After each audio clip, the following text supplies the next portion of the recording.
السلام عليكم ورحمة الله وبركاته. سلام كديب كوسو دوادا مقال عصب كانال كنا مقدشو اوفيشال حد كديب إن شاء الله هرونا وين كوجو شيء وحال كان كلا سعد دونتان كنا داون دونتان مقالة وسوق بنيو عبد الساق أحمد محمد كوسو دوادا مقال عصب وأنا نجال هذا بنتين مقال عصب وحوكه الله بدبادين يسمينيان حيوانو qaarkood wuxuushiina marka idin leeyahay xayawaano qaarkood markooda hore baa lagu aqoonin naxariista iyo gargaaridda ku soo dhawaada haddaba muuqaalka oo daawasho wacan muuqaalka wuxuu ka hadlayaa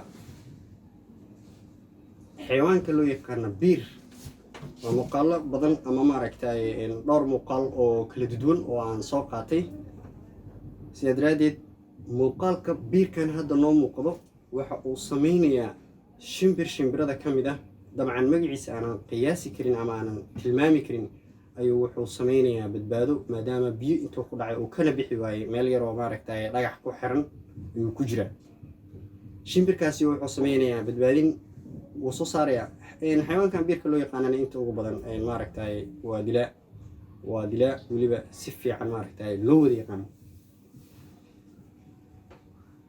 automatically وصو صار هذا اجتماع كنا وأنا كتجي أقول لكم مسي شق جامعة حاركرنا مركب إن حريست خوف والبا نولا والبا وإلهي كبير كرا مركز وحلو بدبادي كرا نولا والبا بدبادي أنت وواح منكسن ولقى هذا واحد بدبادي سوا كوي دينا يا سواشس وحاد إنه سوقته كومنتيجا أنا كمان تي بدبادي مو كفانية وهاي هذا كور جور ولا شيء ويجي راوي كل عضي محلي هذا محلي هذا هان تبيه ماركتين بيه كسر درسي مكتوي قبل قالي مكتنا سان مركي وقشة مدح لقش لو يدي الوساس لحين أسوق بتوع بالبدي بشار الله مدي غيره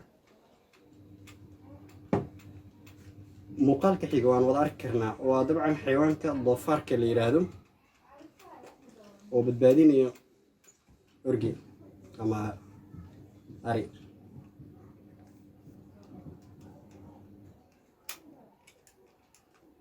daayirka banziga loo yaqaano ayaan arki karnaa asna sidaas la mid ah in uu badbaadinayo shimbir yar oo ku dhaxdhacay biyo daayirkani waxaa inta badan la qiyaasaa ama la sheegaa ama la tilmaamaa oo laga arkayna asaga in maaragtay uu ka mid yahay xayawaanada ugu caqliga badan chimpanzee meedhahan maqaan magaciisa si fiican magacyada uma tilmaami kara xayawaanada inoo soo muuqan doono balse insha Allah muhiimadu waa daawashada iyo micnaha ay sameynayaan oo ah badbaadin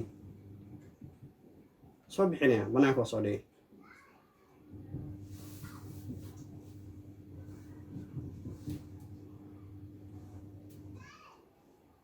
daawanaya waliba tijaabooyin badan oo la sameeyay xayawaankani wuxuu tilmaamayaa inuu yahay mid aad u caqli badan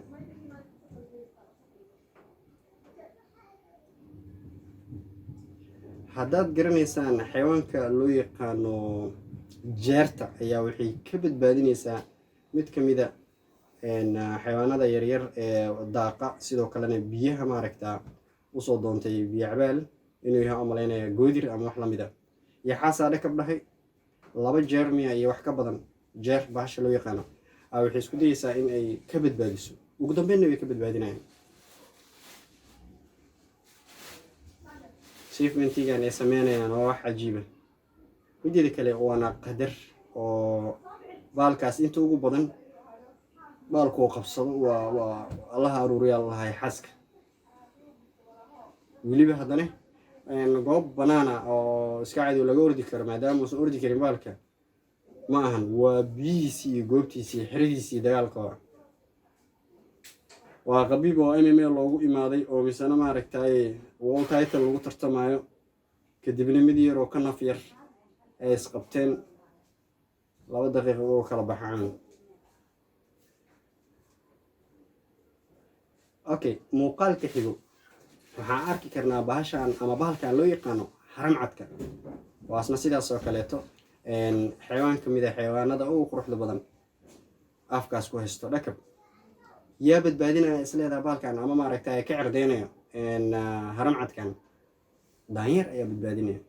bal arag haddana laba daanyeeroo hadda say u kaabeenayaan aa u malaysid maxaa la yidhahdaa ciidan waxay isku dayayaan inay ka badbaadiyaan, wayna ka badbaadinayaan.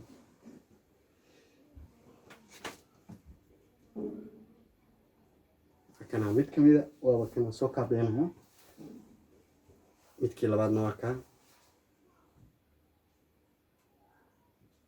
waa daawanaysaan dabcan sidaa filaya. inta ugu badanne waxa ay sameynayaan waa waxyaabo cajiiba. daanyeer sidii lagu yaqaanaba inta ugu badan waa bisuyaan. daanyeeradan aa idinkaga sheekeeye waa noocyo badan yihiin. nooca loo yaqaana crowga soo haysan jiray ama maaragtay aan quudin jiray asxaabteydii ama dadkii saaxiibada ahayn ee hore yaryaraantii waa ay yaqaanin, wayna ogaayeen.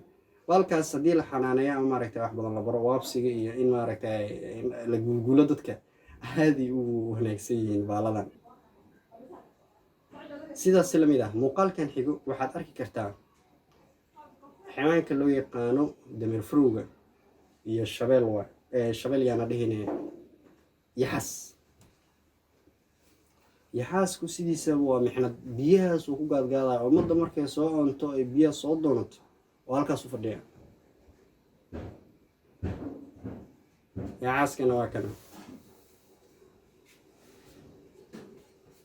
mar kale waxaa badbaadinayso baashaan loo yaqaana jeerta yaxaaska dariska le ay biyaha kula jirto.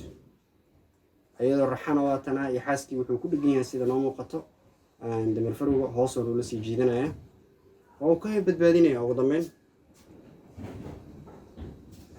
biyaha ama badda ama badaha waxaa ku jiro xayawaan loo yaqaano badbaadiso. soomaalida waxay dhahaan ama magacyo kale ku sheegaan, qolooyinkan englishkana magac kale u yaqaanin ku hadla. marka baalkaasi waa dolphin dabcan sidaa rajeynayo. dolphinka waa badbaadiye asna sidaasi lamid ah. dameer farowga jaa lugaa jabaya, ilaa badbaadiye haddaana maanta iyo sonqado noqon oo aan lagu welimaysan. waxaan haddaba idin leeyahay muuqaalkeena halkaan iyo inuuga egyahay. sidaa daraaddeed waxaan ku weydiinayaa su-aal. xayawaanadan la badbaadiyey keebaa la kulmay khatartii ugu badnayd ee haddana loo badbaadiyey si cajiib ah? su-aashaasi waa mid kale oo ayadane aan ka sugayo commentiga jawaabaheeda. waxaan rabaa inaan ogaado dadkii la socdo iyo waxyaabaha noocan aan ka hadlayno inay waxyaabo muhiima yihiin oo maaragtay maadaama inta badan social media madadaalo iyo cilmi loo baahan yahay in looga hadlo.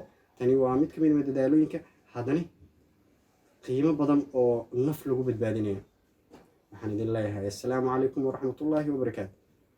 nabadiino.